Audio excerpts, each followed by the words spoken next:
first of all, you have, if the trusted advisor territory, at least when it comes with a lawyer, is understanding, first and foremost, what most estate plans look like.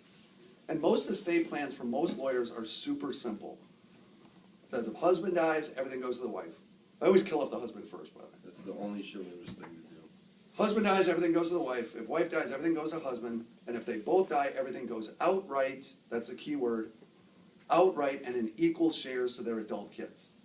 Right? Sound about right? It's probably every will you've seen or even trust out there.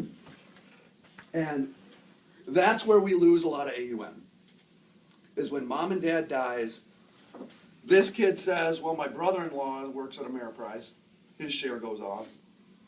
My buddy from college works for Penn Mutual, whatever.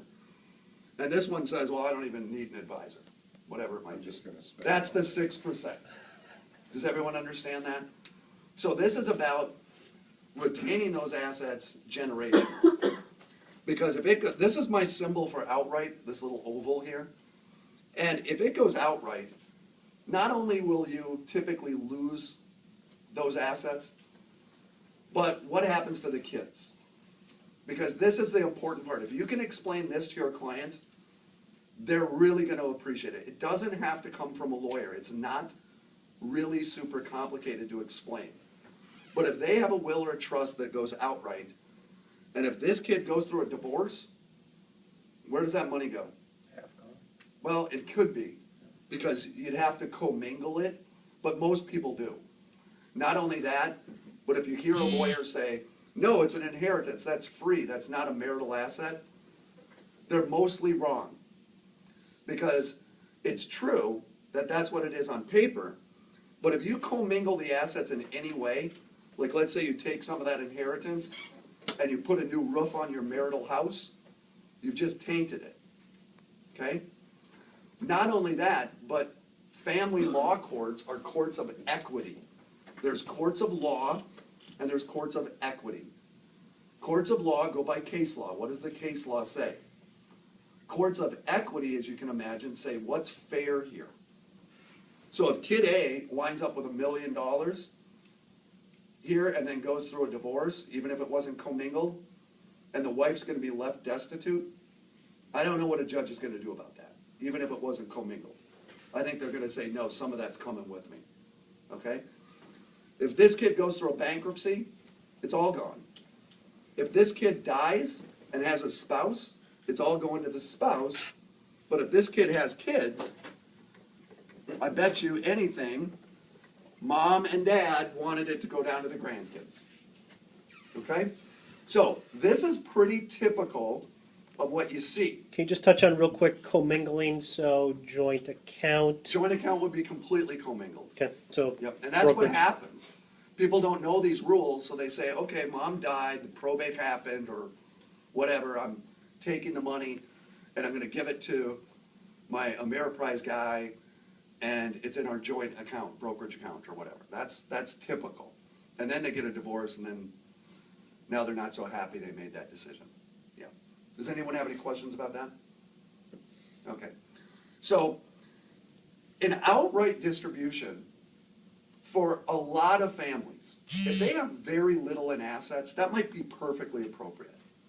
If they're only gonna get 25 grand apiece, yeah, they're just gonna use that money to pay off a bill, credit cards, maybe make a down payment on a house, something like that. That's okay for it to go outright.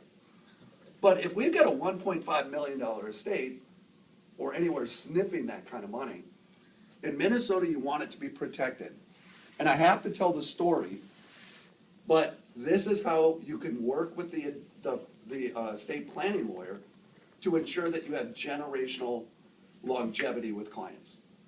Because, okay, so this is what normally happens, and I won't talk about estate taxes, we did that last time. But when husband dies and wife dies, then all 1.5 million will go down here. So we've got 500,000 to each child. Okay. In a good estate plan, it will be left in trust for each child. And the reason that you leave it in trust is because in Minnesota, If their share is in trust, no creditors can attach. Not any divorce, bankruptcy, claim of any kind. There are 0 exceptions to the protection in Minnesota. Not even child support or alimony. IRS can always get it, but that's federal. But that's federal. But from the state of Minnesota, nothing, okay? So if this child goes through a divorce, by definition, since it was in trust, there was no commingling, okay? So everywhere, this would be protected. If this kid goes through a bankruptcy, he could literally go through a personal bankruptcy and keep all 500 grand, okay? But if this kid dies, and mom and dad wanted it to, then it goes down to the kids, also in trust, okay? And that is not what makes Minnesota unique. And I tell this story a lot, but it's worth repeating. What makes Minnesota unique is not that you can protect the assets. What makes Minnesota unique is that this kid can control his own share if he's old enough, and so is this kid and this kid. In every other state in the union, other than Minnesota, if you wanted to protect the assets for the kids, they could never control it. Someone else would have to hold on to their money, like a trust department at a bank. It could be an individual, but most parents would choose a trust department, okay? Does everyone understand that? Has anyone in here heard me talk about Morrison versus Doyle before Steve? He could probably repeat it, because he's heard it so many times. That's a good thing, though. Not a Yeah. bad thing.